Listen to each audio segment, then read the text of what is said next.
বন্ধুরা সামনেই আসছে মাঘ মাসের গুপ্ত নবরাত্রি তিথি। এই গুপ্ত নবরাত্রি তিথির সময় চুপচাপ একটা বিশেষ মালা প্রস্তুত করুন এবং মায়ের যে কোনো মন্দিরে গিয়ে নিবেদন করে দিয়ে চলে আসুন। আপনাদের উপর থেকে কাটবে যাবতীয় গ্রহদোষ। এই মালা প্রস্তুত করতে কি কি ফুল আপনি ব্যবহার করবেন, কি ধরনের সুতো দিয়ে এই মালা গাঁথতে হয় এবং কোন সময়ের মধ্যে এই মালা আপনাকে নিবেদন করে দিয়ে আসতে হবে, সম্পূর্ণ বিষয়টি আলোচনা করব আজকের এই বিশেষ পর্বে। আপনাদের সকলকে জানাই সহজ ভাষা ধর্মকথার এই নতুন পর্বে সুস্বাগতম। বন্ধুরা, সহজ ভাষা ধর্মকথা মানেই জটিল সমস্যার সহজ সমাধান হাতের কাছে থাকা দ্রব্য দিয়ে।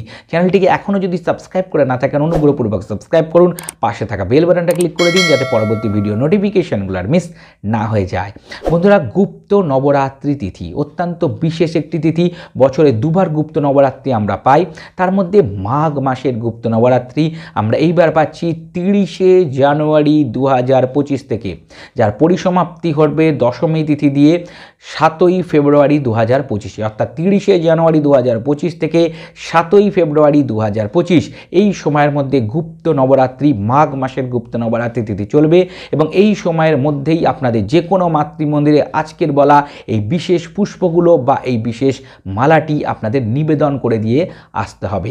দর্শক বন্ধুরা, এই ক্ষেত্রে অবশ্যই মনে রাখবেন এই মালাটি আপনারা প্রত্যেক দিন, এই যে সময়টি বললাম এই সময়ের মধ্যে প্রত্যেক দিনও আপনারা নিবেদন করতে পারেন বা মিনিমাম কমসে কম অন্তত একদিন তো অবশ্যই মায়ের কাছে যান এবং এই মালাটি মাকে নিবেদন করে দিয়ে আসুন। কি কি ফুল লাগবে? প্রথম ফুল অপরাজিতা ফুল, মায়ের অত্যন্ত পছন্দের এই ফুল মাকে নিবেদন করলে শনি, রাহু এবং কেতু গ্রহের দুষ্প্রভাব কাটে।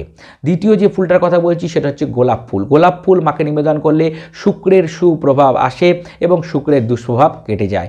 দর্শক বন্ধুরা, তৃতীয় যে ফুল সেটা হচ্ছে জবা ফুল, লাল রঙের জবা, গোলাপটাও কিন্তু লালই নেবেন। দর্শক বন্ধুরা, লাল জবা মাকে নিবেদন করলে মঙ্গলের দুষ্প্রভাব কাটে, মঙ্গলের কুপ্রভাব কেটে সুপ্রভাব আপনারা নিয়ে আসতে পারবেন। দর্শক বন্ধুরা, তারপরে যে চতুর্থ ফুলটির কথা বলছি সেটা হচ্ছে হলুদ রঙের কলকে ফুল।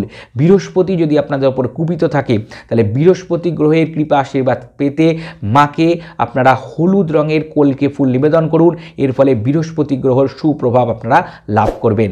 দর্শক বন্ধুরা, শেষ যে ফুলটির কথা বলবো সেটা হচ্ছে পদ্ম। অত্যন্ত প্রিয় ফুল মায়ের, এই ফুল প্রদান করলে 9টা গ্রহই শান্ত থাকে। দর্শক বন্ধুরা, এবার আসছি এই ফুলগুলো দিয়ে কীভাবে মালা প্রস্তুত করবেন। আপনারা তিনটে করে সংখ্যক এই ফুল আপনারা নিয়ে নিতে পারেন, অর্থাৎ 3টে পদ্ম, 3টে অপরাজিতা, 3টে গোলাপ, অপরাজিতার ক্ষেত্রে নীল অপরাজিতা, গোলাপের ক্ষেত্রে লাল গোলাপ এবং 3টে জবা ফুল, 3টে আপনারা হলুদ রঙের কলকে, এইভাবে নিয়ে নিলেন। নেওয়ার পরে লাল হলুদ যে সুতোগুলো আছে যেগুলো হাতে বাঁধে সেই সুতো দিয়ে আপনারা মালা গেঁথে নিতে পারেন, বা লাল বা হলুদ আলাদা আলাদা করে যে সুতো পান, লাল সুতো বা হলুদ সুতো, সেটা দিয়েও এই মালা প্রস্তুত করে নেওয়া যায়। দিয়ে আপনারা একটু এই মালাটির ওপরে যে কোনো সুগন্ধি ছিটিয়ে দেবেন। অবশ্যই আপনারা ছেটাতে পারেন যে কোনো ধরনের আতর।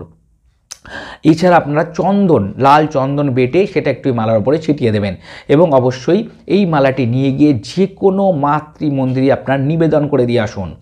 যদি আশেপাশে কোনো মাতৃমন্দির আপনাদের না থাকে বা যাওয়া সম্ভব হচ্ছে না, তাহলে বাড়িতেই যে মাকে আপনারা পুজো করেন, মায়ের যে ফটো বিগ্রহ আপনাদের কাছাকাছি আছে তাকেই নিবেদন করে দিন এই সুন্দর দিনগুলোর মধ্যে এবং একটু চুপচাপ সেখানে বসে মায়ের যে কোনো মন্ত্র একটু জপ করুন।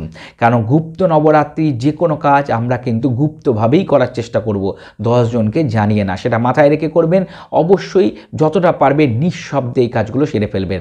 দর্শক বন্ধু, এছাড়া এই সময়ের মধ্যে আপনারা যে 5 ধরনের ফুলের কথা আমি বললাম, যদি বেশি সংখ্যক আপনাদের কাছে অ্যাভেলেবেল না থাকে, মালা গাঁথতে পাচ্ছেন না, মন খারাপ করার কিছু নেই, অন্তত একটা করেও যদি পান তাহলেও মায়ের চরণে নিবেদন করুন ভক্তি সহকারে। অবশ্যই গ্রহদোষ থেকে আপনারা মুক্তি লাভ করবেন।